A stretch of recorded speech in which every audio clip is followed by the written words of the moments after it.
Okay bro, thank you buat jersey hari tu kan. Okey bang, terima kasih bang. Okay, tunjuk sikit Saya jersey. tengok je bang.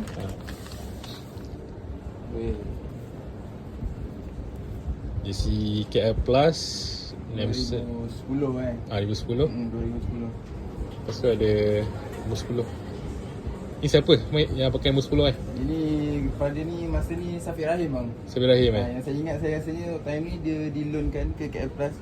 Saya pun tak ingat dari mana saya. Tapi macam mana dapat idea nak buat Safiq Rahim tu? Sebab saya tu tengok dekat TikTok saya rasanya ada orang tu post konten pasal Safiq Rahim ni. Oh, okay. So saya ada baju ni ayah saya punya, so saya rasa rugi pula kalau buang kan. Sebab jersey lama kan susah nak dapat.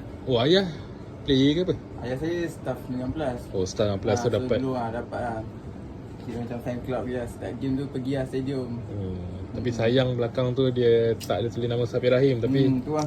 yang tahulah. Yang tahu je lah tahu. Sebab dia pun main tak lama sih time tu kan. Kejap je. So, soalan last lah, apa pendapat bro Malaysia sekarang ni dah?